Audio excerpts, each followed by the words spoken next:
الذين آمنوا وتطمئن قلوبهم بذكر الله ألا بذكر الله تطمئن القلوب بل تؤثرون الحياة الدنيا والآخرة خير وأبقى. السلام عليكم ورحمة الله وبركاته. الحمد لله نحمده ونستعينه ونستغفره ونعوذ بالله من شرور أنفسنا وسيئات أعمالنا من يهده الله فلا مضل له ومن يضلل فلا هادي له وأشهد أن لا إله إلا الله وحده لا شريك له وأشهد أن محمدا عبده ورسوله أما بعد رب اشرح لي صدري ويسر لي أمري வஹலுல் உக்தத்தம் மின் லிசானி யஃப்கஹு கௌலி. கண்ணியத்திற்குரிய எல்லாம் உள்ள அல்லாஹ்வின் நல்லடியார்களே, புனிதமிக்க ரமலான் மாதத்தில் நமது வீடுகளில் அமர்ந்தபடியே தொழுகை, திருக்குர்ஆன் ஓதுதல் போன்ற பல்வேறு விதமான வணக்க வழிபாடுகளில் ஈடுபட்டு வருகிறோம். இந்த நேரத்தில் அழியும் உலகமும் அழியாத மறுமையும் என்கிற தொடர் தலைப்பில் நேற்றைய தினம் இந்த உலக வாழ்க்கையினுடைய கவர்ச்சி குறித்து அல்லாஹ் ரப்பல் ஆலமீன் எப்படி நமக்கு சொல்லித் தருகிறான், இந்த உலக வாழ்க்கையை எவ்வளவு அற்பமானது என்று அல்லாஹ் நமக்கு கற்றுத் தருகிறான் என்பதையும், நபிகள் நாயகம் ஸல்லல்லாஹு அலைஹி வஸல்லம் அவர்கள் இந்த உலக வாழ்வினுடைய கவர்ச்சிகளை நாம் எவ்வாறு மதிப்பீடு செய்ய வேண்டும் என்று நபிகள் நாயகம் கற்றுத்தந்த சில செய்திகளையும் நாம் அறிந்து கொண்டோம். மறுமையை விட்டும் நம்மை திசை திருப்பக்கூடிய உலக கவர்ச்சிகள்ல மிக முக்கியமான கவர்ச்சியாக பொருளாதார மோகம் இருக்கிறது. சொல்ல போனா பொருளாதார மோகம் என்கிற இந்த கவர்ச்சி தான் உலக கவர்ச்சியிலேயே ஒரு மனிதர்கள் மறுமையை மறந்து வாழக்கூடிய மனிதர்கள் அதிகமாக தன்னுடைய உள்ளங்களிலே இடம் கொடுக்கக்கூடிய கவர்ச்சியாக இந்த பொருளாதார மோகம் தான் இருக்கிறது. எந்த ஒரு மனிதர்களாக இருந்தாலும் இன்றைய காலகட்டத்தில் வாழக்கூடிய பல மனிதர்கள் இந்த பொருளாதாரத்தில் எவ்வளவு ஒரு சொகுசு நிலையை, மேம்பட்ட நிலையை பெற்றாலும் கூட போதும் என்கிற ஒரு தன்னிறைவு மனநிலையை நம்ம அடையிறோமா? எனக்கு இந்த பொருளாதாரம் போதுமானது, அல்லாஹ் எனக்கு போதுமான அளவுக்கு கொடுத்து விட்டான் என்கிற பொருளாதாரத்துல திருப்தி அடையக்கூடிய ஒரு நிலை இன்றைக்கு இருக்கக்கூடிய மனிதர்களிடத்துல இருக்குதா என்று பார்த்தால் இல்லை. எந்த மனிதர்களாக இருந்தாலும் விரல் விட்டு எண்ணக்கூடிய அரிதான சில மனிதர்களை தவிர, அல்லாஹ்வுடைய அருளுக்குரிய அப்படியான சில அடியார்களை தவிர பெரும்பான்மையான மனிதர்கள், இந்த உலகில் வாழக்கூடிய மனிதர்கள் எப்படி இருந்து கொண்டிருக்கிறார்கள்? பொருளாதார விஷயத்துல எவ்வளவு பொருளாதாரம் இருந்தாலும் சரி, இன்னும் வேண்டும் இன்னும் வேண்டும் என்கிற பேராசையினுடைய எண்ணத்தில் தான் இருந்து கொண்டிருக்கிறார்கள். ஒருத்தர் 10 லட்சம் ரூபாய் வச்சிருக்கிறார். அவர்கிட்ட உங்களுக்கு இந்த பொருளாதாரம் போதுமா அல்லது இதுக்கு மேலே உங்களுக்கு வேணுமான்னு கேட்டா என்ன சொல்வாரு? இன்னும் வேணும் தான் சொல்வார். 10 பவுன் நகை வச்சிருக்கிற ஒரு பெண்ணிடத்துல கேட்டாலும் உங்களுக்கு இருக்கிற இந்த நகைகள், நீங்க வைத்திருக்கக்கூடிய இந்த ஆடைகள், இதெல்லாம் உங்களுக்கு போதுமானதா? அதுவும் பொருளாதாரம் தானே. உங்களுக்கு இப்ப இருக்கக்கூடிய இந்த பொருளாதாரம் போதுமா, இன்னும் வேணுமான்னு அவரிடத்துல கேட்டா, இந்த நகைகள் எனக்கு பத்தாது, இருக்கிற இந்த ஆடைகள் பத்தாது, இன்னும் எனக்கு நகைகள் வேண்டும், இன்னும் ஆடைகள் வேண்டும், இன்னும் காசு பணம் வேண்டும், பொருளாதாரம் வேண்டும் என்று வேண்டும் வேண்டும் என்கிற கோரிக்கை தான் ஒவ்வொரு மனிதர்களிடமிருந்தும் வெளிப்படுமே தவிர போதும்ன்ற ஒரு வார்த்தை நம்மிடமிருந்து வாயிலிருந்து வருமா? சொல்ல போனா போதும்னு நம்ம சொல்லக்கூடிய இடங்களை விரல் விட்டு எண்ணிடலாம். சாப்பாடு நேரத்துல போதும்னு சொல்லுவோம். சாப்பிட்டு இருக்கும் போது இல்ல எனக்கு போதும், வயிறு நிரம்பி விட்டதுன்னு சொல்லுவோம்.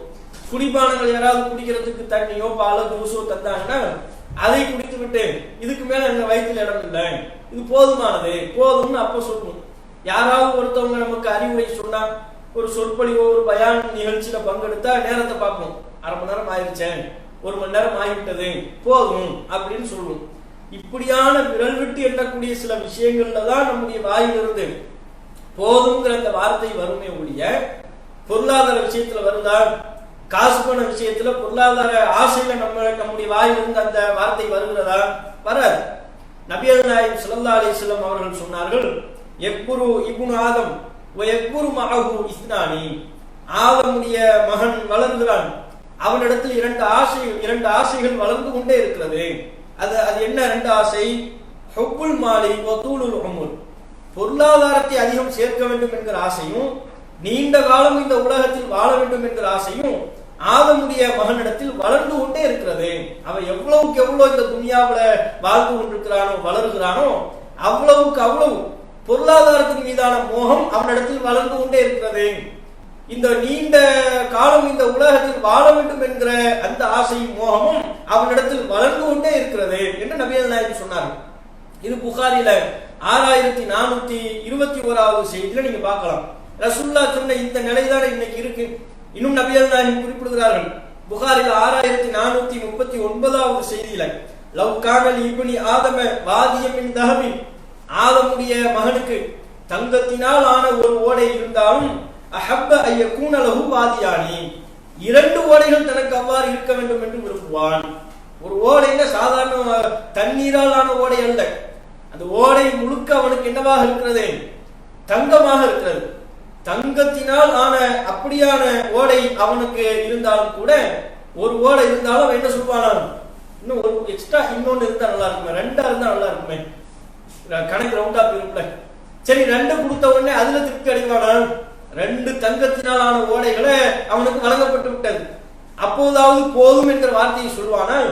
இதற்கு மேல் நமக்கு இது தேவையில்லை என்று திருப்தி அடைந்து விடுவானா? நபிகள் நாயகம் சொல்கிறார்கள், அவனுக்கு இரண்டு தங்கத்தினாலான ஓடைகள் இருந்தாலும் லபுத்தகா தாலிதன், மூன்றாவதை தேடுவான். மூணாவது இன்னும் கொஞ்சம் இருந்தா நல்லா இருக்கும், எண்ணிக்கை அதிகரித்துக் கொண்டே இருக்க வேண்டும் என்றுதான் விரும்புவான். எதுவரையும் விரும்புவான்? இந்த பொருளாதார இந்த ஆசை இன்னும் சேர்க்க வேண்டும், இன்னும் சேர்க்க வேண்டும் என்கிற இந்த ஆசை எந்த அளவுக்கு அவனுக்கு இருக்கும்? நபிகள் நாயகம் அவர்கள் குறிப்பிடுகிறார்கள், அவனுடைய வாயை மண்ணை தவிர வேறு எதுவும் அடைத்து விடாது. கடைசியில் அவன் மௌத்தா போய் கபூர்ல கொண்டு வச்சு மண்ணள்ளி போடும் போதுதான் அதுதான் அவனுடைய வாயை அடைக்குமே தவிர, மண்ணள்ளி தானே போடுவாங்க, தோண்ட மண்ணை அள்ளி அவனுடைய கபூர்ல போடுவாங்கல்ல, அப்ப மண்ணை அள்ளி போட்டு அவனை அடைத்தால்தான் அவனுடைய ஆசையை அடங்குமே ஒழிய சாகுற வரையும் ஆசை நிற்காது. இன்னும் வேணும் இன்னும் வேணும்னு அதிகரித்துக் கொண்டேதான் இருக்க, வேணும் வேணும் என்கிற எண்ணம் அதிகரித்துக் கொண்டேதான் இருக்கும். நபிகள் நாயகம் அவர்கள் சொன்னார்கள். இதுதான் இன்னைக்கு உள்ள நிலவரத்திலையும் பார்க்கணும். ஒருத்தருக்கு ஒரு வீடு இருக்கு, அந்த ஒரு வீட்டோட ஒரு போதும் நினைப்பாரா, இன்னும் நமக்கு இன்னொரு வீடு இருந்தா நல்லா இருக்குமே, அந்த வீட்டை வாடகைக்கு விட்டு அதுல நம்ம காசு பணம் சம்பாதிக்கலாமே அப்படின்னு நினைப்பாரு. இரண்டாவது வீடும் வந்து விட்டது, அதோட போதும் நினைப்பாரா, இன்னும் ஒரு வீடு வந்தால் நம்ம மகன்களுக்கு எல்லாம் தனியா வீடுகளை பிரிச்சு கொடுத்துடலாமே, மகளுக்கு ஒரு வீடு கொடுத்துடலாமே. இப்படி எத்தனை பங்களாக்கள் அவருக்கு சொந்தமானதாக மாறி போனாலும் வேணும் வேணும் நினைப்பார். இந்த பொருளாதார மோகம் குறித்து, இப்படிப்பட்ட கட்டுக்கடங்காத பொருளாதார பேராசை குறித்து நபிகள் நாயகம் அவர்கள் நமக்கு அறிவுறுத்துகிறார்கள். பொருளாதாரத்தை திரட்டிக்க, தேவையான அளவுக்கு திரட்டிக்க, மார்க்கம் அனுமதித்த வழிமுறையில திரட்டிக்க, அதுல உனக்கு எந்த விதமான தடையும் இல்லை. ஆனால் மறுமையை விட்டும் நீ மறக்கடிக்கப்படுகிறாயா? இந்த பொருளாதாரத்தின் மீது நீ கொண்டிருக்கக்கூடிய அந்த மோகம், ஆசை மறுமையை விட்டும் உன்னை திசை திருப்புகிறதா என்பதை நீ கவனத்தில் கொள் என்று நபிகள் நாயகம் நமக்கு எச்சரிக்கை மணி எழுப்புகிறார்கள்.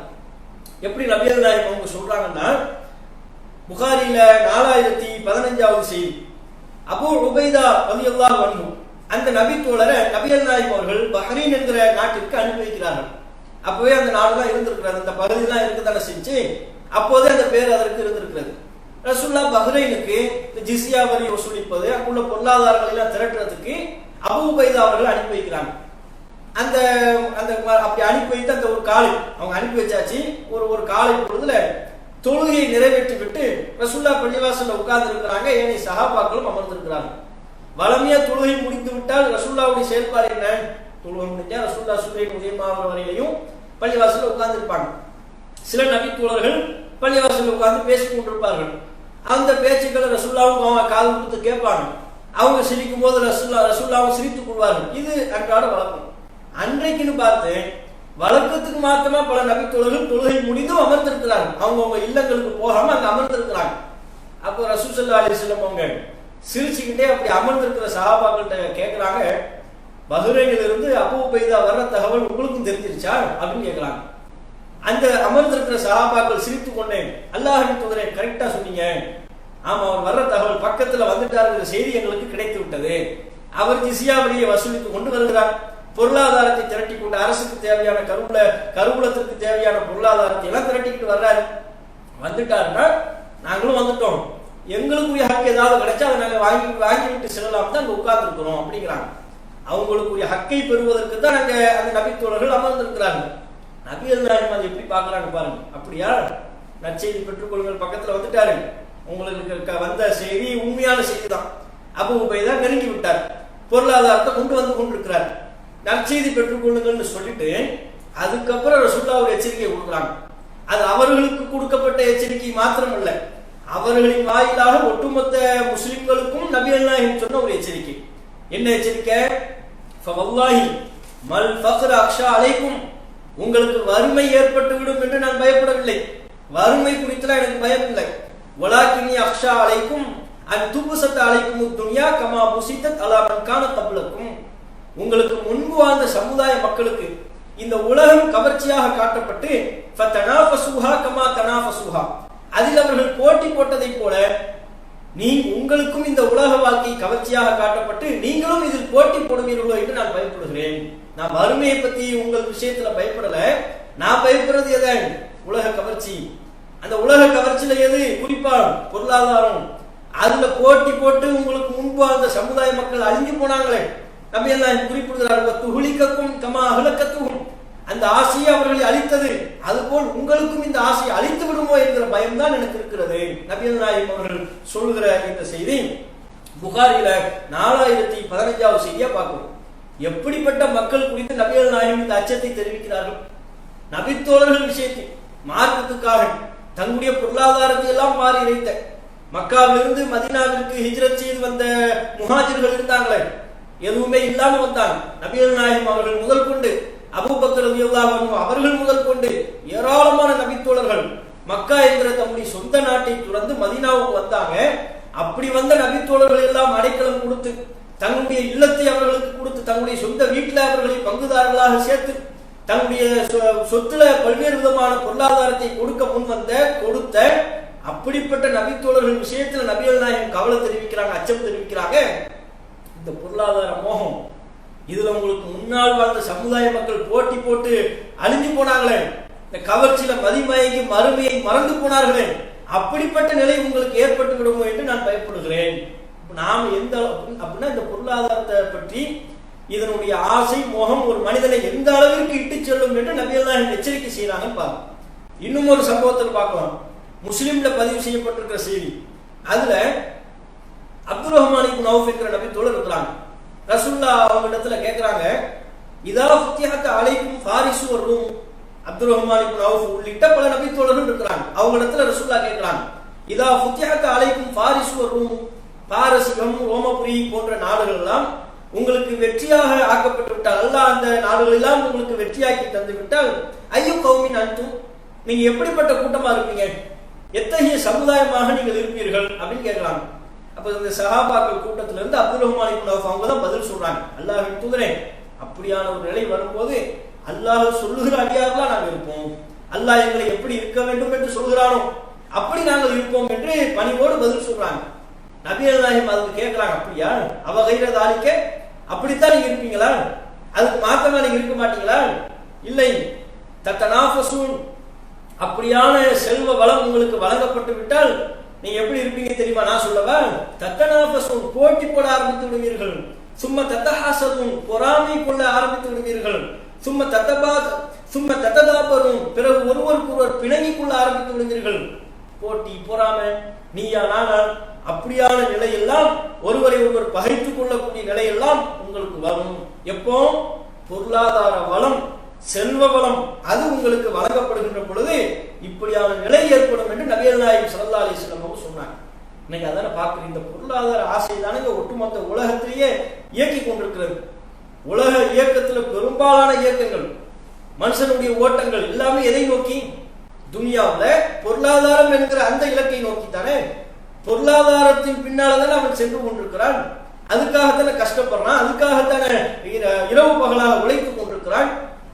பொருளாதார ஆசைங்கிறது நம்ம சாதாரணமா சொல்லிட முடியாது. நபிகள் நாயகம் அவர்கள் சொல்லக்கூடிய இந்த எச்சரிக்கையை நம்ம சாதாரணமாக நினைக்க இயலாது.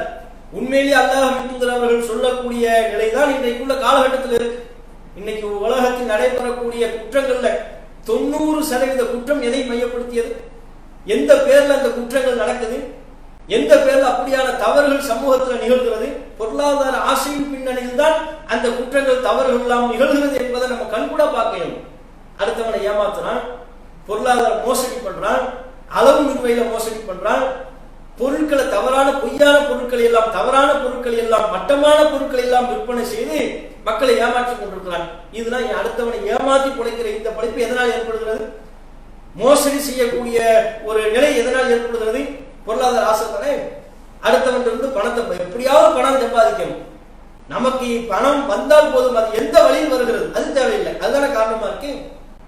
வட்டி மார்க்கத்தில் தடை செய்யப்பட்ட ஒண்ணு, ஹராம் என்று அல்லாஹ்வால் அல்லாஹ்வின் தூதரால் நமக்கு சொல்லப்பட்ட ஒண்ணு, இறைவனுடைய கடுமையான கோபத்திற்குரிய ஒரு பொருளீட்டுகிற முறைதான் வட்டி. அப்படிலாம் இருந்தும் அப்படி மார்க்கத்தில் சொல்லப்பட்டும் சில முஸ்லிம்கள் அந்த வட்டியிலே ஈடுபடுறாங்கல்ல. என்ன காரணம்? பணம் வருதுங்கிற காரணம் தானே. வட்டியின் மூலமாக நமக்கு பணம் வருகிறது. வங்கியில வட்டி அடிப்படையில் பணத்தை நம்ம போட்டோம்னா அது நமக்கு நிறைய லாபம் கிடைக்கிறது. ஒரு நபருக்கு வட்டி அடிப்படையில் கடன் கொடுத்தால் அதுல நமக்கு பல லாபம் கிடைக்கிறது. காசு பணம் வருகிறதுங்கிற காரணத்தினால தானே வட்டியை சரி கண்டு அதுல பலர் ஈடுபட்டு கொண்டிருக்கிறார்கள். அப்ப வட்டி அடிப்படையிலான கொடுக்கல் வாங்கல ஈடுபடுவதற்கும் இந்த பொருளாதார ஆசைதான் காரணமாக இருக்கிறது. குடும்பத்துல பிரிவு ஏற்படுவதற்கு கணவன் மனைவிக்கு மத்தியில் உள்ள பிரிவாக இருந்தாலும், அண்ணன் தம்பி போன்ற சகோதரர்களுக்கு மத்தியில் ஏற்படுகிற தந்தை மகன் போன்ற உறவுகளுக்கு மத்தியில் ஏற்படக்கூடிய பிரிவுகளுக்கு கூட பொருளாதாரம் ஒரு காரணமாக வந்து நிற்கிறார். வெகு காலம் அந்யோன்யமாக அன்போடு பாசத்தோடு வாழ்ந்திருப்பார்கள். திடீரென்று ஒரு பொருளாதார பிரச்சனை வரும், ஒரு சொத்து பிரச்சனை வரும். அந்த சொத்து பிரச்சனையின் போது ஒருவரை ஒருவர் பகைத்துக் கொள்ளக்கூடிய, கணவன் மனைவியை பகைத்துக் கொள்ளக்கூடிய, தந்தை மகனை பகைத்துக் கொள்ளக்கூடிய, உடன் பிறந்த சகோதர சகோதரிகள் தங்களுக்கு மத்தியில் பகை உணர்வை வளர்த்துக் கொள்ளக்கூடியதாக இந்த சொத்து ஆக்கியதா. பொருளாதார பிரச்சனை குடும்பத்தை பிரிக்கிறது பாருங்க, உறவுகளை பிரிக்கிறது, பகைமைகளை வளர்த்துக் கொள்கிறது, கொலை வரைக்கும் செல்கிறது. உலகத்தில் நடைபெறுகிற ஏராளமான கொலைகள், அந்த கொலைகள்ல பல கொலைகளுக்கு எது காரணமா? காசு பணம் தானே. காசு பணம் கிடைக்குது, அது நம்மளை விட இவன் முன்னேறி சென்று கொண்டிருக்கிறான், அவன் முன்னேறக்கூடாது, நமக்கு தான் எல்லாமே வரணும், நம்ம தான் பொருளாதாரத்துல அதிக நிலையை அடையணும் என்கிற போட்டி அடிப்படையில தானே பல கொலைகள் நடக்கிறது. அப்ப இந்த பொருளாதார ஆசை மார்க்கம் நமக்கு என்னென்ன வரம்புகள் எல்லாம் சொல்லி இருக்கிறதோ அத்தனை வரம்புகளையும் உடைக்க செய்யக்கூடிய ஒரு ஆசை. மார்க்கத்தின் எல்லா வரம்புகளையும் மீறி போக வைக்கக்கூடிய, அதை மறுமை மறக்கிறது. ஹலாலு ஹராமு இதையெல்லாம் மறந்து பணம் எந்த அடிப்படையில வருகிறது, அல்லாஹ் அனுமதித்த வழிமுறையில வருதாங்கிறதுலாம் யோசிக்காம நபிகள் நாயகம் அவர்கள் சொன்னார்களே, யஅதி அலன் நாஸி ஸமானுன், மக்களிடம் ஒரு காலம் வரும், லா யுபாலில் மர்ஹு மா ஸத மின்ஹு, அந்த காலத்துல எந்த மனிதனும் தான் எப்படி சம்பாதிக்கிறோம் என்பதை பொருட்படுத்த மாட்டான்.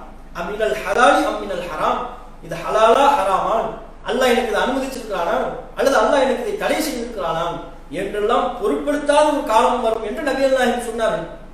புகாரில 2059வது செய்தி. பணம் எனக்கு வந்தா சரி, ரசூலுல்லாஹ் சொன்ன அந்த காலத்தை இன்னைக்கு நம்ம அடைஞ்சிருக்கிறோமா இல்லையா? இதுல அந்த மறுமையை மறக்கக்கூடிய, மறுமையை மறந்து போகக்கூடிய ஒரு நிகழ்வுகள். ஒவ்வொருவரும் நம்ம இந்த பொருளாதாரம் தொடர்பாக அல்லாஹ் நமக்கு என்ன அறிவுரை சொல்றான், இந்த பொருளாதாரத்தை எப்படி பார்க்க சொல்றான், உலகத்தை எப்படி பார்க்க சொன்னா என்பதையெல்லாம் நம்ம பார்த்தோம்.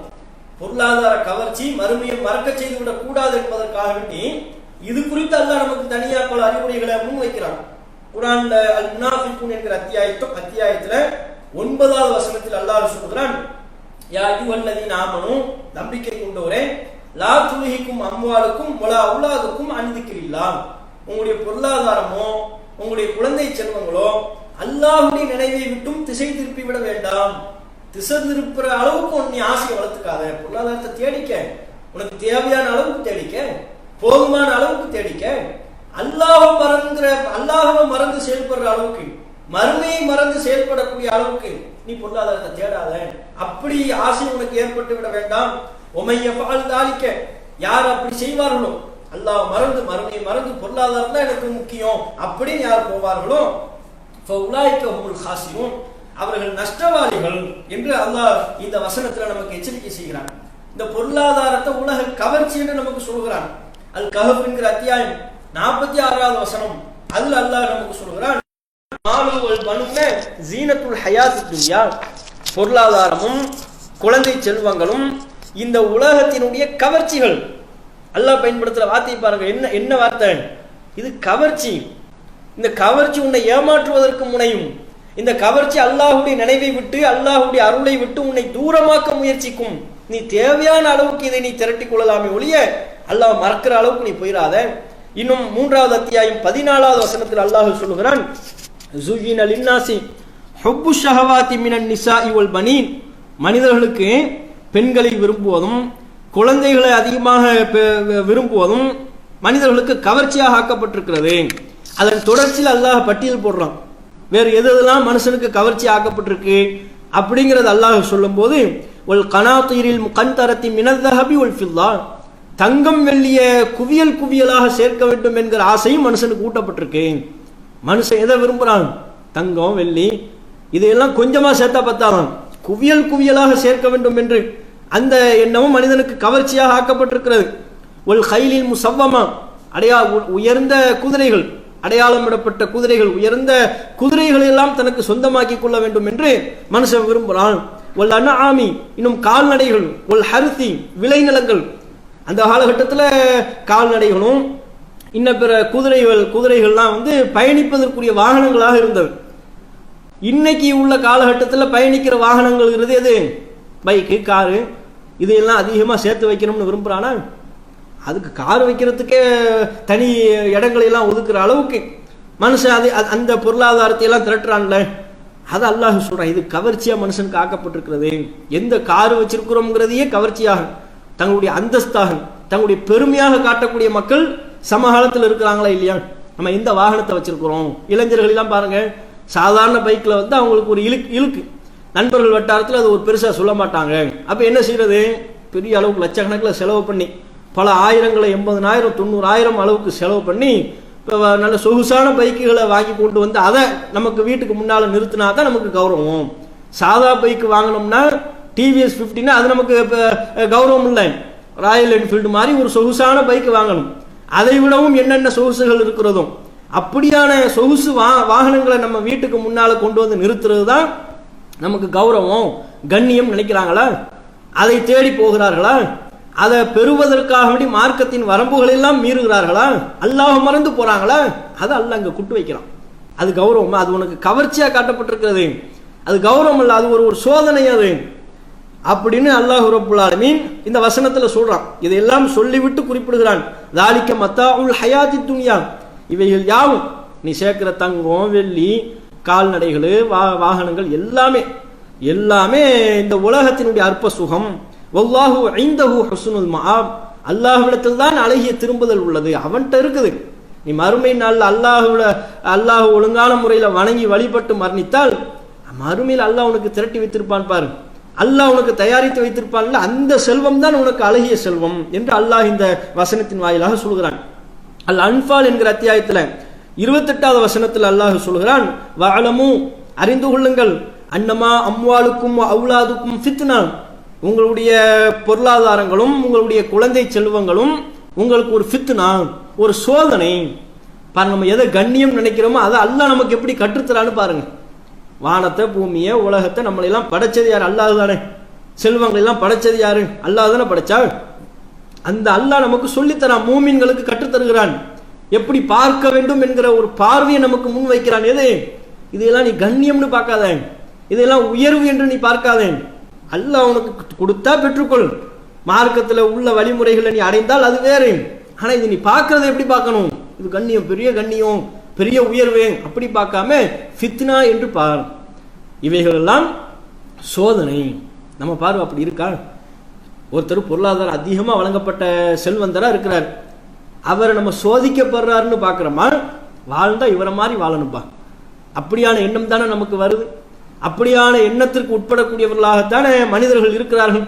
இப்படி ஒரு வாழ்க்கை, இப்படி ஒரு மனுஷனா நம்ம இருக்கணும். பாரு எவ்வளவு செல்வம், அது சோதனை நினைச்சா அப்படி நினைப்போமா? அல்லாஹ் திருக்குரான்ல இன்னும் சொல்கிறான், அல் ஃபஜ்ர் என்கிற அத்தியாயம் நமக்கெல்லாம் தெரிஞ்ச வசனம், ஃபஅம்மல் இன்சானு இதா மபுத்தலாஹு ரப்புஹு ஃபஅக்ரமஹு வ நஅமஹு ஃபயகூலு ரப்பி அக்ரமன். ஒரு மனிதனை அல்லாஹ் சோதிக்கிற விதமாக, அவனை சோதிக்கிற விதமாக அல்லாஹ் அவனுக்கு செல்வத்தை எல்லாம் கொடுத்து அவனை கண்ணியப்படுத்தி அவனுக்கு பல அருக்குடைகளை வழங்கினால் அவன் சொல்கிறான், ரப்பி அக்ரமன், என்னுடைய இறைவன் என்னை கண்ணியப்படுத்தி விட்டான். பாருங்க, எனக்கு எவ்வளவு செல்வம், எனக்கு எவ்வளவு அருக்குடைகள், அல்லாஹ் என்னை ரொம்ப கண்ணியப்படுத்தி வச்சிருக்கிறான் அப்படின்னு சொல்றான். அதுக்கப்புறம் அல்லாஹ் சொல்றான், வம்மா இதா மபுத்தலாஹு ஃபகதர அலைஹி ரிஸ்கஹு ஃபயகுலு ரப்பி அஹானன். அதே அடியானை சோதிக்கிற விதமாக வாழ்வாதாரத்தை அவனுக்கு நெருக்கி கொடுத்தா, குறைத்து கொடுத்தால் அப்ப சொல்லுகிறான், என்னுடைய இறைவன் என்னை கேவலப்படுத்திட்டான். ரெண்டுமே சோதனை தானடா. உனக்கு நான் அதிகமாக கொடுத்ததும் சோதனை, இப்போது குறைத்து வழங்குவதும் சோதனை. அதிகமாக கொடுக்கும் போது உன்னை நான் கண்ணியப்படுத்திட்டேன் என்று சொல்கிறாய், குறைவாக வழங்கி சோதிக்கும் போது என்னுடைய இறைவன் என்னை கேவலப்படுத்தி விட்டான். பாருங்க, எனக்கு எதுவுமே இல்லை, அவனுக்கெல்லாம் நிறைய இருக்கிறது, எனக்கு ஒன்றும் இல்லை. எனக்கு பொருளாதாரம் குறைவாக இருக்கிறது, அல்லாஹ் என்னை கண்டுகொள்ளவில்லை, அல்லாஹ்வுக்கு இரக்கம் இல்லை, அல்லாஹ் என்னை கேவலப்படுத்திட்டான்னு சொல்றானே, அது என்ன கண்ணியத்துக்குரிய அளவுகளான்னு அல்லாஹ் கேட்கிறான். இந்த வசனத்தின் வாயிலாக அல் ஃபஜ்ர் என்கிற அத்தியாயம் 15, 16 ஆகிய வசனங்கள்ல பொருளாதாரத்தை பற்றியான இப்படியான ஒரு பார்வை, அது ஒரு சோதனை என்கிற பார்வையை முன்வைத்து அல்லாஹ் நமக்கு என்ன சொல்றான், அது என்ன கண்ணியத்துக்குரிய அளவுகோலா. சோதிக்கிறப்ப அதிகமாக கொடுத்தா அதுவும் சோதனை, அதையும் நீ சோதனையாக பாரு.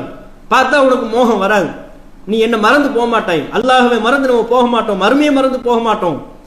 குறைவாக உனக்கு நான் வழங்கினா அதையும் சோதனை என்று எடுத்துக்கொள், பொறுத்து கொள்ளக்கூடிய தன்மை வரும். அதை அல்லாஹ் இந்த வசனத்துல சொல்றான்.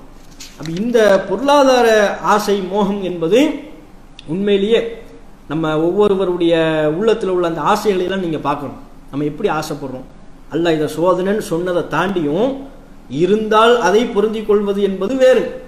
இல்லாமல் இருக்கும்போது அதை நினைச்சு ஏங்குறது. நமக்கெல்லாம் காசு பணம் இல்லை, நமக்கெல்லாம் பொருளாதார வசதி இல்லை, நம்ம அவரை போல் இல்லை, நாம இவரை போல் இல்லை என்று இல்லாமையை கொண்டு ஏங்கி தவிக்கக்கூடியவர்களாக பல மனிதர்கள் இருக்கிறாங்களா? அப்படியான ஆசைகளை எல்லாம் வளர்த்து கொண்டவர்களாக இருக்கிறாங்களா? நபிகள் நாயகம் அவங்களே சொல்றாங்களே, மனுஷனுடைய ஆசைங்கிறது மரணத்தை தாண்டியதாக இருக்கும். நாங்கள் சஹாபாக்களுக்கு ஒரு சின்ன ஒரு கட்டம் போட்டு காட்டுறாங்க. அந்த காலத்தில் உள்ள அந்த மக்களுக்கு அந்த மக்களுக்கு விளக்குற விதமா சொல்றாங்க.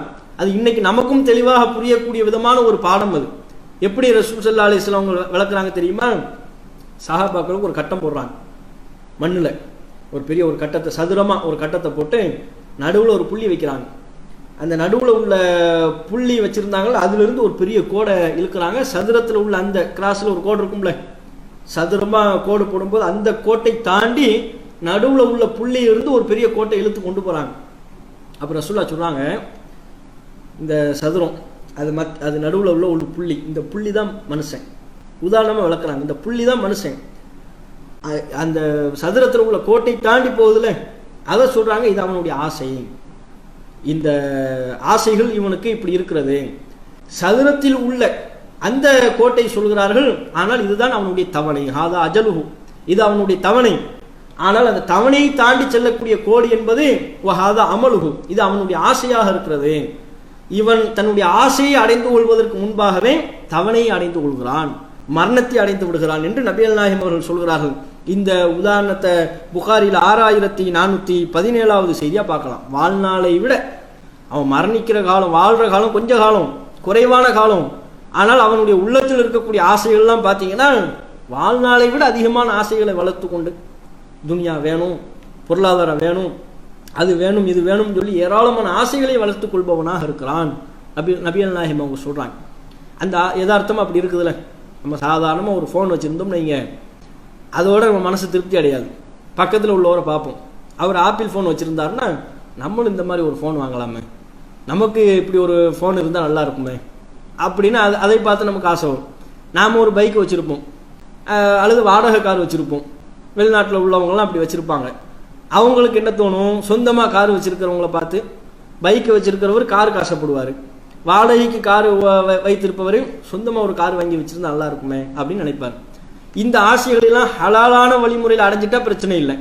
ஆனால் அவற்றை பெற வேண்டும் என்பதற்காக வேண்டி சாதா ஃபோன் வச்சிருக்கிறவரோ ஆப்பிள் ஐஃபோன் வாங்குவார். எப்படி வாங்குவார்? வட்டி அடிப்படையில், தாங்க வட்டிக்கு வாங்கிக்கிறோம் அப்படின்னு வாங்குறாரா? கார் வாங்குறவங்க அப்படி வட்டிக்கு வாங்குறாங்களா? பைக் வாங்குறவங்க அப்படி வாங்குறாங்க. அப்பமா ஹராம் மார்க்கம் தடுத்த ஒரு வழிமுறையிலேயாவது இந்த பொருளை நான் பெற்றாகணும், நான் ஆசைப்பட்டதை அடையணும். அப்படி அடையக்கூடிய வழிமுறை அல்லாஹ் எனக்கு அனுமதிச்சதா தடை செஞ்சதா நான் பார்க்க விரும்பல, அது எனக்கு தேவையில்லை, என்னுடைய ஆசை நிறைவேறினால் போதும் நினைக்கிறமே. இதுதானே மார்க்கத்தை மார்க்கத்தை இழக்கக்கூடிய ஒரு நிலை. நபிகள் நாயகம் அவர்கள் இந்த பண்பை தான் சொல்றாங்க. எப்படி சொல்றாங்கன்னு சொன்னா, திருமிதியில 2698வது செய்தியாகவும், அஹ்மதுல 15822வது செய்தியாகவும் பார்க்கலாம். அல்லாஹ்வின் தூதர் அவர்கள் குறிப்பிடுகிறார்கள், மாது இபானி ஜாயானி உர்சிலா ஃபி கனமி, பசியோடு இருக்கக்கூடிய 2 ஓநாய்களை ஒரு ஆட்டு மந்தைக்குள்ள விடும்போது அந்த ஆட்டு மந்தைகளை இந்த ஓநாய்கள் எந்த அளவுக்கு நாசப்படுத்துமோ, அப்சதலாக எந்த அளவுக்கு நாசப்படுத்துமோ, அதை விட பெரும் நாசம் எது தெரியுமா? மின் ஹிர்சில் மர்இ அலல் மாலி ஒ ஷரஃபில் தீனிஹி, ஒரு மனிதன் பொருளாதாரத்தின் மீது கொள்ளக்கூடிய அளவு கடந்த ஆசையும் மோகமும் அவனுடைய மார்க்கத்தை சிதைச்சிரும், அவனுடைய மார்க்கத்தை சீர்குலைத்து விடும் என்று சொல்கிறார்கள். நல்ல பசியில் இருக்கிற 2 ஓநாய், அதை ஒரு ஆட்டு மந்தைக்குள்ள அனுப்பி வைக்கிறோம். ஆட்டு மந்தையினுடைய கதி என்ன, நிலை என்ன? இந்த ஓநாய்கள் கிடைக்கிற ஆடுகளை எல்லாம் வேட்டையாடி தின்று ஆட்டு மந்தையவே நாசப்படுத்தும்.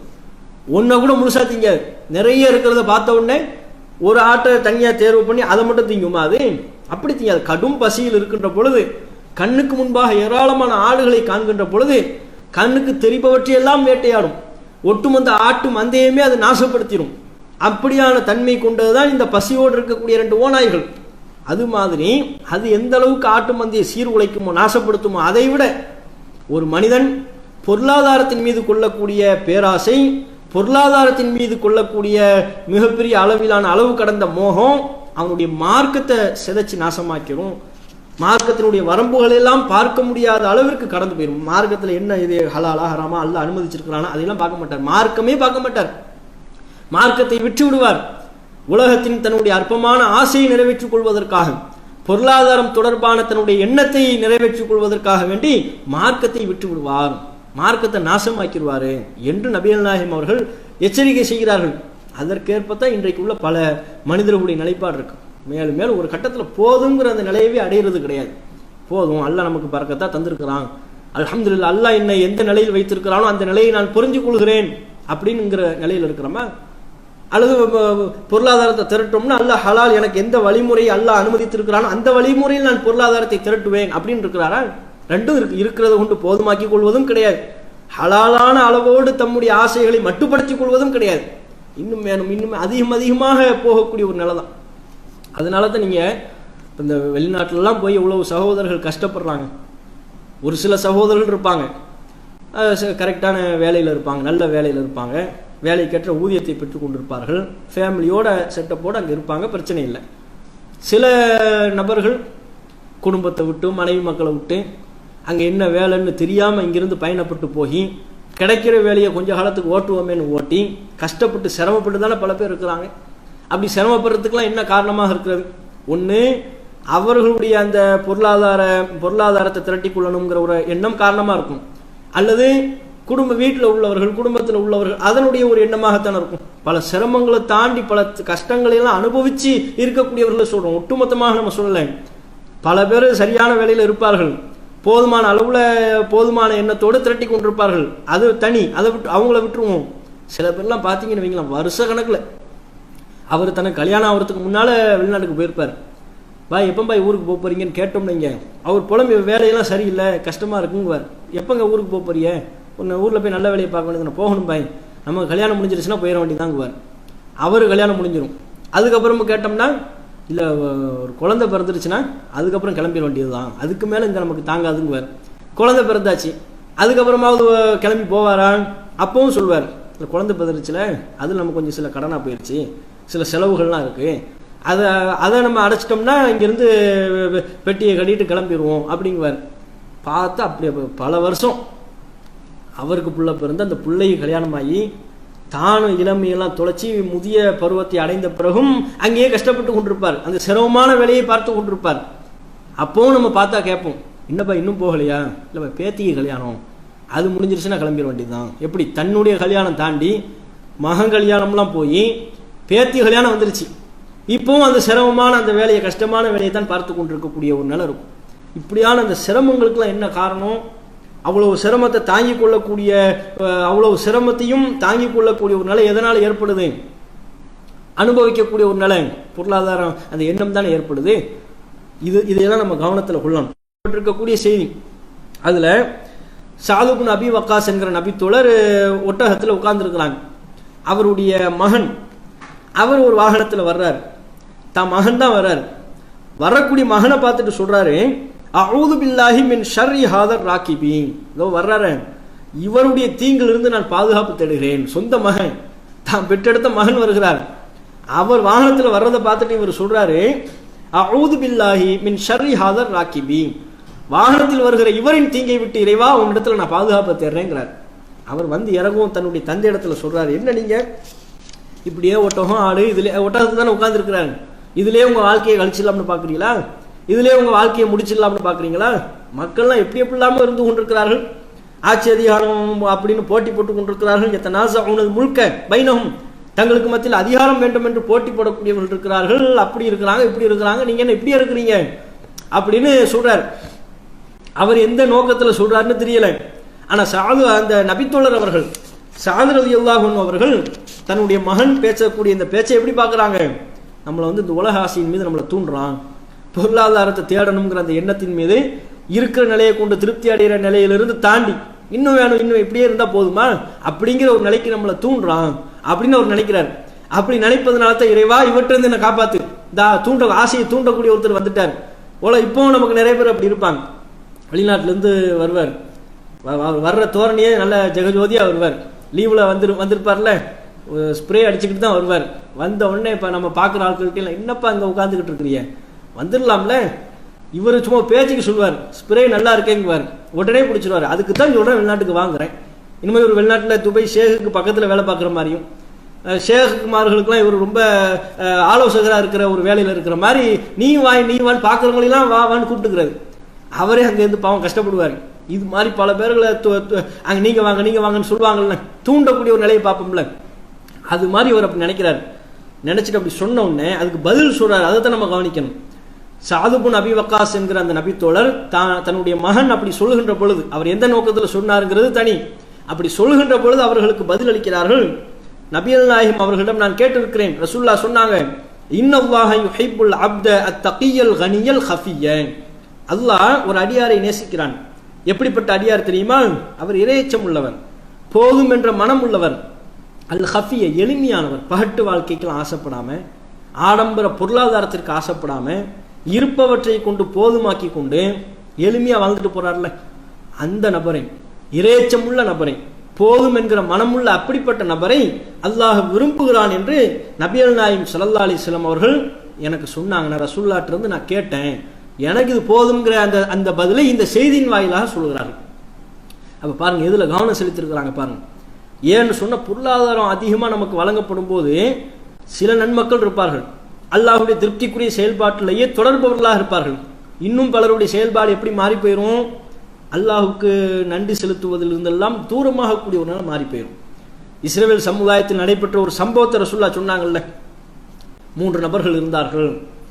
இஸ்ரவேல் சமுதாயத்தில் 3 பேர் இருந்தாங்க.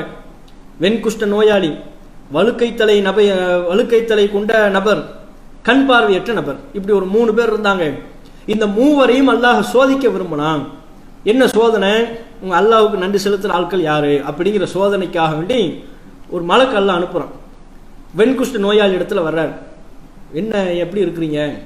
அவர் தன்னுடைய வாழ்க்கையை புலம்புறார். என்னங்க வாழ்க்கை ரொம்ப கஷ்டமா இருக்கு, மக்கள்லாம் என்னுடைய தோலை பார்த்து பல வாரம் பேசுறாங்க, வெறுக்கிறாங்க, எனக்கே வாழ்க்கை வெறுப்பா இருக்குது. அப்படியா, உங்களுக்கு என்ன வேணும்? எனக்கு வேற என்ன வேணும்? லவுனுன் ஹசனும், நல்ல தோல் வேணும் எனக்கு.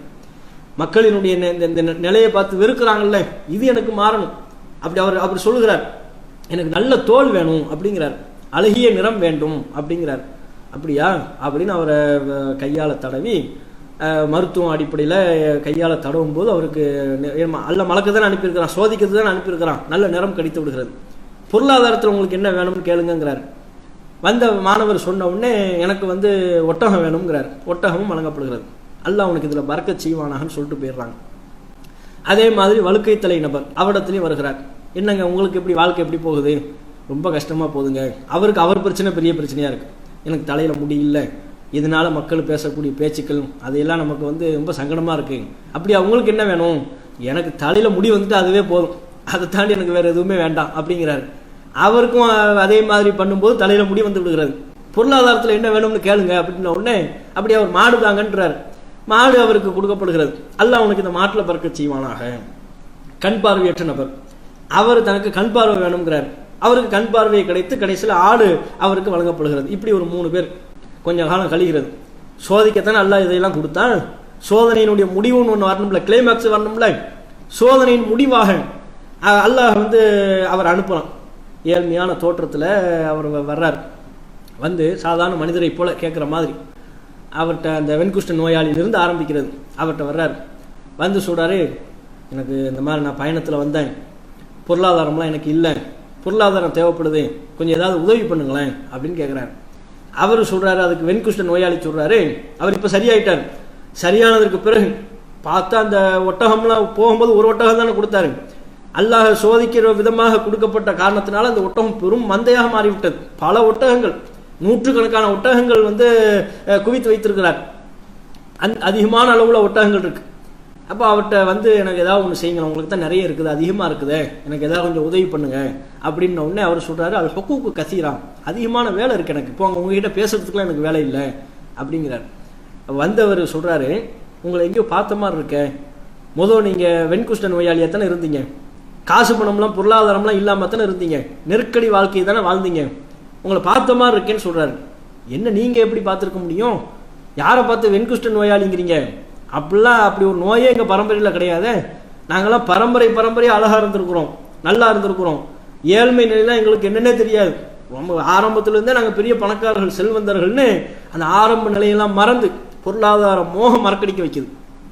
ஒரு பேசுறதுக்கு இப்ப என்ன காரணம், ஆரம்பத்துல நல்ல உணர்வுல தான் இருந்தாரு, அதிகமான செல்வ வளம் வழங்கப்பட்டதற்கு பிறகு அல்லாஹ் மறந்து பேசுறாரு, இறைவனுக்கு நன்றி செலுத்தணுங்கிற உணர்வை எல்லாம் இல்லாம பேசுறாரு. எப்படி சொல்றாரு, இதெல்லாம் ஆரம்பத்துல இருந்து உள்ளதுங்க, நாங்களாம் அப்படி இல்லவே இல்லை அப்படிங்கிறார். வந்த வானவர் சொல்லிடுறாரு, அப்படியா, நீ ஆரம்பத்துல எப்படி இருந்தியோ அது போலவே அல்லாஹ் உன்னை மாற்றி விடுவானாக அப்படிங்கிறார். நீ சொல்வதை போலவே அல்லாஹ் உன்னை மாற்றுவானாக. ஆரம்பத்துல உண்மையிலே நல்லா இருந்தா நீ நல்லா இருந்துக்க, ஆரம்பத்துல மாற்றமாக இருந்தால் அது போன்றே ஆரம்பத்தில் இருந்த நிலையை போன்றே அல்லாஹ் உன்னை மாற்றுவானாக அப்படின்னு சொல்லிட்டு போயிடுறாரு. ரெண்டாவது வழுக்கை தலை நபர், அவர்கிட்ட வர்றாங்க, அவர்கிட்ட அதே மாதிரி கேட்குறாங்க, உங்களுக்கு உள்ளதுல இருந்து ஏதாவது தாங்கலை அப்படின்ன உடனே அவர் சொல்றாரு, அவர் அதே மாதிரி நிறைய வேலை இருக்குங்க, உங்ககிட்ட பேசுறதுக்குலாம் நமக்கு டைம் இல்லைங்க. அவர்கிட்ட கேட்ட மாதிரியே, உங்களை பார்த்த மாதிரி இருக்கேன், முதல் உங்க தலையில முடியெல்லாம் இல்லை தானே, காசு பணம்லாம் உங்களுக்கு கம்மியாக தானே இருந்துச்சு, நெருக்கடியில தானே இருந்தீங்க, யாரை பார்த்து என்ன வார்த்தை சொன்னேன், எங்களுக்கு எங்க பரம்பரையில இந்த பஞ்சாயத்தே யாருக்கும் இல்லைங்கிறாரு. வழுக்கத்தலைங்கிற பஞ்சாயத்தே எங்க பரம்பரையில் யாருக்குமே இல்லையே, இப்படிப்பட்ட ஒரு அபாண்டத்தை எங்க மேல சொல்றீங்க, நாங்கள்லாம் பரம்பரையாக பொருளாதாரத்துல செல்வ வளத்துல கொளித்து வாழக்கூடியவர்கள், ஏழ்மைனா எங்களுக்கு என்னன்னே தெரியாதுங்கிறார்.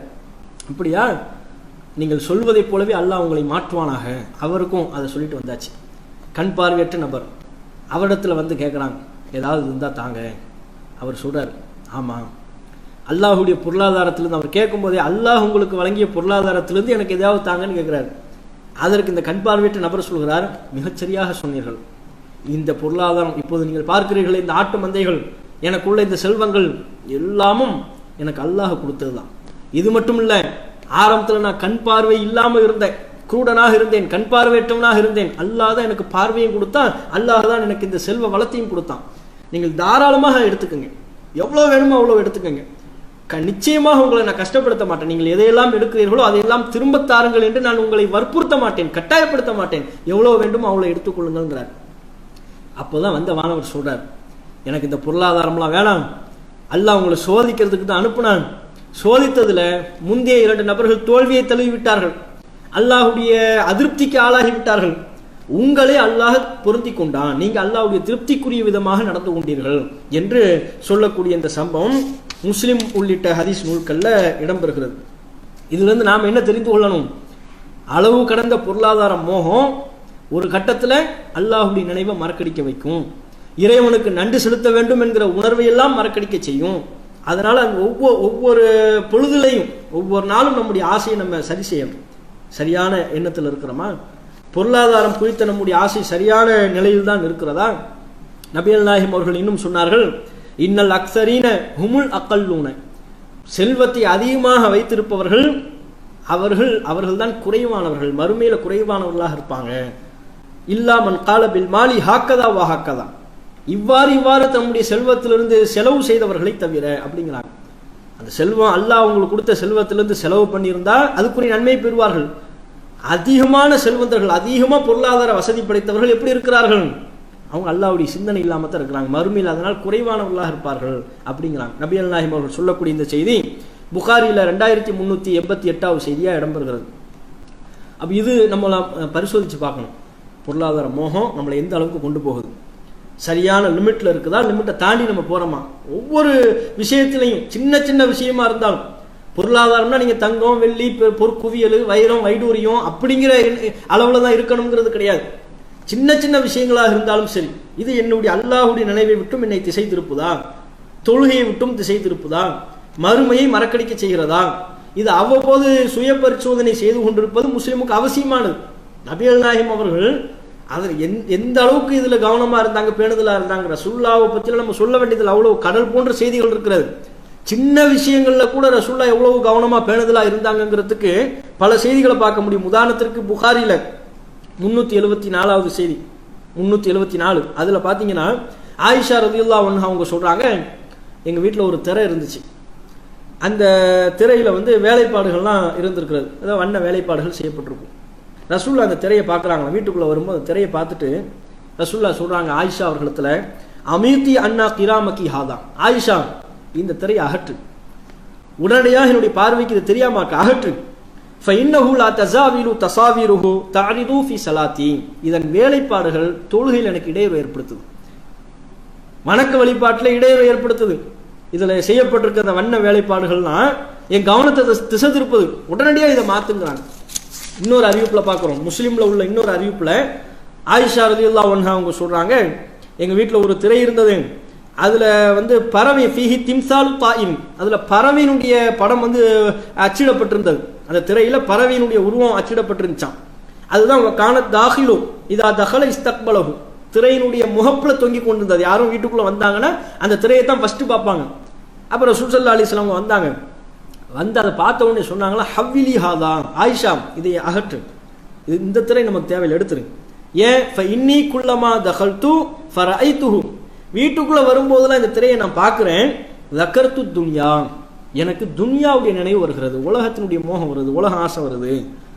ஒரு 2-3 நாட்கள் பார்த்துருப்பாங்க போல இருக்கு. அப்போ பார்த்துட்டு தன்னுடைய எண்ணத்தின் விளைவாக நபிகள் நாயகம் அவர்கள் ஆயிஷா ரலியல்லாஹு அன்ஹா அவங்களுக்கு சொல்கிறாங்க, இந்த திரையை வேண்டாம், இது எடுத்துருங்க, இதில் உள்ள அந்த வேலைப்பாடு அதெல்லாம் இருக்குல்ல, வீட்டுக்குள்ளே நுழைஞ்ச உடனே எனக்கு துன்யாவுடைய ஞாபகம் வருகிறதுங்கிறாங்க. இது முஸ்லீமில் பதிவு செய்யப்பட்டிருக்கிற ஆதாரப்பூர்வமான செய்தி. சின்ன விஷயங்கள், பொருளாதாரத்தில் அது அளவு கடந்த பொருளாதாரம் இல்லை, வைரம் வைடூரியம் மாதிரி உள்ள விஷயம் இல்லை, சாதாரண திரை சம்பந்தப்பட்ட விஷயம்தான், வீட்டினுடைய முகப்பில் தொங்கக்கூடிய ஒரு திரை சம்பந்தமான விஷயம்தான். அதில் கூட ரசூலுல்லாஹ் எவ்வளோ கவனம் செலுத்துறாங்க. இருக்கலாம், திரை இருக்கிறது தப்பில்லை, அது சாதாரணமாக இருந்தால் அது வேறு. நமக்கு இடையூறு ஏற்படுது, தொழுகைக்கு இடையூறா, வணக்க வழிபாட்டிற்கு இடையூறு பண்ணுகிறதா, மறுமையை நோக்கி நான் போய் கொண்டிருக்கக்கூடிய அந்த பாதையில் எனக்கு இது எதுவும் டிஸ்டர்ப் பண்ணுதா, இடைஞ்சல் பண்ணுதா, இடைஞ்சல் பண்ண அது தேவையில்லை அப்படிங்கிற கவனத்தோடு எவ்வளோ விழிப்புணர்வோடு ரசூல் ஸல்லல்லாஹு அலைஹி வஸல்லம் அவர்கள் இருக்கிறார்கள். அப்படியான எண்ணத்தை நம்ம வளர்த்துக்கொள்ளணும். இந்த பொருளாதார மோகம் அதிகரிப்பதற்கு நம்ம இடம் கொடுத்துடக்கூடாது. காசு பணம்ங்கிற அந்த ஒன்றுக்காகத்தானே இந்த உலகத்தில் அவ்வளவு சண்டை பிரச்சனை, மார்க்கத்தில் உள்ள வரம்புகளெல்லாம் மீறி ஹலால் ஹராமு பார்க்காம போய்கிட்டு இருக்கிறாங்க. எவ்வளவு எப்படி நபிகள் நாயகம் அவரிடத்தில் பாடம் பயின்ற நபித்தோழர்கள், எவ்வளவு செல்வ வளங்கள் வழங்கப்பட்ட போதிலையும் அவர்களில் பல நல்லோர்கள் எப்படி இருந்தார்கள், இந்த காசு பணம் எங்களுக்கு தேவை, எங்களுக்கு அல்லாஹ் தான் வேணும், அல்லாஹ்வுடைய திருப்தி வேணும், எங்களுக்கு மறுமை வேணும், மறுமையினுடைய வெற்றி வேணும், அப்படித்தான் இருந்தாங்க. பல நபித்தோழர்கள் அவ்வாறு இருந்தார்களா இல்லையா? நசையில் ஒரு ஹதீஸை பார்க்குறோம், ஒரு சஹாபி புதுசாக இஸ்லாத்தை ஏற்றுக்கிறார், ரசூலுல்லாஹ்விடத்தில் வந்து பையத்து செஞ்சு இஸ்லாத்தை பற்றிலாம் தெரிந்து கொண்டு ஊருக்கு தன்னுடைய கிராமத்துக்கு போயிட்டார். அவர் ஒரு கிராமவாசி, தன்னுடைய கிராமத்துக்கு போயிட்டார், மதீனாவுக்கு பக்கத்தில் உள்ள ஒரு கிராமம். நபிகள் நாயகம் ஸல்லல்லாஹு அலைஹி வஸல்லம் பிரித ஒரு சந்தர்ப்பத்தில் ரசூலுல்லாஹ்வுக்கு பல அந்த ஹசானாவில் உள்ள பல பொருட்கள் கருவூலங்கள் செல்வங்கள்லாம் திரளும் போது அந்த தேவையுடையவர்களுக்கு பங்கு வச்சு கொடுக்குறாங்க. இந்த பங்கை நீங்கள் வச்சுக்கோங்க, இந்த பங்கை நீங்கள் வச்சுக்கோங்க, பொருளாதாரம் தான், பொருளாதாரத்திலேருந்து பங்கு வச்சு கொடுக்குறாங்க. அப்போ ரசூலுல்லாஹ்வுக்கு இந்த கிராமவாசியினுடைய நினைவு வருகிறது. அப்போ அவர் ஒருத்தர் வந்தார், இஸ்லாத்தை ஏற்றுக்கிட்ட ஒருத்தர் வந்தார், தேவையுடையவராக இருப்பார், கிராமத்தில் இருக்கிறாரு, அவருக்கு இந்த பங்கை கொடுத்து விட்டா என்ன அப்படிங்கிற எண்ணத்தில் ஒரு பங்கை ஒதுக்கி இது அந்த கிராமவாசிக்கு உரியது, இது அவரிடத்துல கொண்டு போய் கொடுங்கன்னு கொடுத்து அனுப்பி வைக்கிறாங்க. நபிகள் நாயகம் அவர்கள் அனுப்பிய அந்த நபரு அதை கொண்டு போய் கொடுக்க போறாங்க. கொடுத்தா அதுக்கு அவர் சொல்றாரு, இந்த பொருள் எனக்கு எதுக்கு, இந்த பொருளாதாரம் எனக்கு எதுக்கு, யார் தந்தான், முகமது நபி அவங்க தந்தாங்க. ஏன் தந்தார்கள்? அவர் என்னை பற்றி என்ன நினைத்து கொண்டார்? நான் என்ன இந்த இஸ்லாத்திற்கு வந்தது இந்த காசு பணத்துக்காண்டி வந்தேன் என்று நினைத்து கொண்டாரா? உலக பொருளாதாரத்தின் மீது ஆசை கொண்டு இந்த மார்க்கத்தில் இணைந்தேன் என்று அவர் நினைத்து கொண்டாரா? இந்த காசு பணம் எனக்கு தேவையில்லை, கொண்டாங்கன்னு வாங்கி கொண்டு ரசூலுல்லாஹ்விடத்திலே வந்துடுறார். வந்து நபிகள் நாயகம் அவர்களை சந்தித்து சொல்கிறார், அல்லாஹ்வின் தூதர் அவர்களே, உங்களை நான் பின்பற்றுகிறேன் என்றால் எதற்காக வேண்டி? நீங்க அல்லாஹ்வுடைய தூதர் என்கிற காரணத்தினால் உங்களை பின்பற்றுகிறேன். மா அலாஹாதா இத்தபாத்துக், உங்களை நான் பின்பற்றுகிறேன் என்றால் நீங்க அல்லாஹ்வுடைய தூதர், அதனால உங்களை நான் பின்பற்றுகிறேன், இஸ்லாத்தை நான் ஏற்றுக்கொண்டிருக்கிறேன். அது மாத்திரமல்ல, என்னுடைய ஆசை, என்னுடைய இலக்கெல்லாம் எது? இந்த பொருளாதாரமா? இதுவல்ல, அல்லாஹ்வின் பாதையில் நடைபெறக்கூடிய போரிலே நான் பங்கேற்க வேண்டும், அதில் நான் கொல்லப்பட வேண்டும். சாதாரணமாகவல்ல, எதிரியின் படையிலிருந்து புறப்பட்டு வரக்கூடிய அம்பு இதோ இந்த தொண்டை குழியில அம்பு தைத்து நான் மௌத்தா போகணும். அதன் வாயில அல்லாஹ்விடத்துல உயர்ந்த அந்தஸ்தை அடைந்து மறுமையில் நான் சுவனத்திற்கு போகணும். மறுமையில் உள்ள சொர்க்கத்திற்காகத்தான் இந்த மார்க்கத்திற்கு நான் வந்தேனே ஒழிய, உங்களை பின்பற்றுகிறேனே ஒழிய, நீங்கள் தருகிற இந்த அற்ப பொருளாதாரத்துக்காண்டி கிடையாது. இந்த பொருளாதாரம்னா எனக்கு ஒரு மேட்டரா? இந்த காசு பணத்துக்கான வந்தேன், இது தேவையில்லைன்னு கொடுத்துட்டு போயிட்டாரு. சொன்னது மட்டும் இல்ல, இந்த பொருளாதாரம் எனக்கு வேண்டாம்னு கொடுத்துட்டு போயிட்டார். எப்படி இருந்திருக்கிறாங்க பாருங்க. அப்ப நம்ம கூட நினைப்போம், சும்மா பேச்சு கூட அப்படி சொல்லலாம் தானே. ஆனா நபிகள் நாயகம் ஸல்லல்லாஹு அலைஹி வஸல்லம் அவங்க தொடர்ச்சி அந்த சம்பவத்தை பார்க்கிறோம். அப்படி பேசிட்டு கொடுத்துட்டு போறாரா, ரசூலுல்லாஹ் பதிலே பேசல. பதில் பேசாம அமைதியா இறுதியில ஒரே அவர் திரும்பி போகும்போது ஒரு வார்த்தையை மட்டும் சொன்னாங்க. என்ன சொன்னாங்க தெரியுமா? இவர் நம்மிடத்தில் உண்மை பேசியிருந்தால் அல்லாஹ் அவரை உண்மைப்படுத்துவான் அப்படின்னு சொல்லிக்கிட்டாங்க. அவர் பேசுனது உண்மையா போய் அல்லாஹ்வுக்கு தான் தெரியும். உண்மை பேசியிருந்தால் அல்லாஹ் அவரை உண்மைப்படுத்துவான் அப்படின்னு சொல்லிட்டாங்க. கொஞ்ச நாள் கழிகிறது, ஒரு போர் நடைபெறுகிறது. போர்ல பல சஹாபாக்கள்லாம் கொல்லப்படுறாங்க. கொல்லப்பட்ட உடல்களை எல்லாம் ரசூலுல்லாஹ் கவலையோடு பார்த்துக்கிட்டு இருக்கிறாங்க. பார்த்துக்கிட்டு இருந்து அதுல ஒரு உடல் ரசூலுல்லாஹ்வுடைய கண்ணுக்கு படுகிறது. அம்பு பாய்ந்த நிலையில் இருக்கிறது. கரெக்டா அந்த அம்பு தொண்டை குழியில பாய்ந்து இருக்கிறது.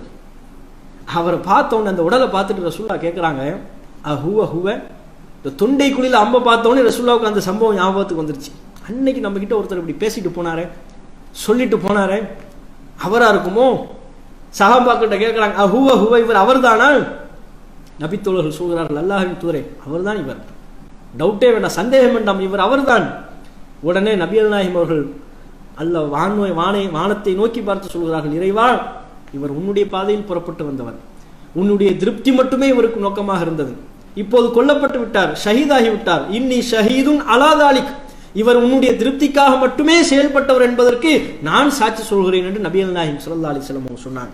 நசையில 1953வது செய்தியாக இதை நம்ம பார்க்கலாம். இப்படி பல சம்பவங்கள், பல நல்லோர்களின் வரலாறுகள், நபிகள் நாயகத்தை பின்பற்றிய நபித்தோழர்களின் வரலாறுகள், ஏன் நபிகள் நாயகம் ஸல்லல்லாஹு அலைஹி வஸல்லம் அவர்களுடைய வாழ்க்கையில் எண்ணிலடங்காத விதத்தில் கிடக்கக்கூடிய நிகழ்வுகள் எல்லாமே இந்த உலகத்தில் உள்ள பொருளாதார மோகத்திலிருந்து எந்த அளவுக்கு விலகி வாழ்ந்தாங்க என்பதை நம்ம பார்க்க முடியும். இது போன்ற இன்னும் பல செய்திகளை இன்ஷா அல்லாஹ் இதன் தொடர்ச்சியாக நாளைய தினம் நாம் அறிந்து கொள்வோம். கேட்டு அறிந்து கொண்ட செய்தியின்படி செயல்படுகிற நன்மக்களாக அல்லாஹ் ரப்புல் ஆலமீன் நம் அனைவரையும் ஆக்கி அருள் புரிவானாக என்று கேட்டு இன்றைய தின உரையை நிறைவு செய்து கொள்கிறேன். வாஹிர் தாவானா அல்ஹம்துலில்லாஹி ரப்பில் ஆலமீன். அஸ்ஸலாமு அலைக்கும் வரஹ்மத்துல்லாஹி வபரகாத்துஹு. அல்லாஹ்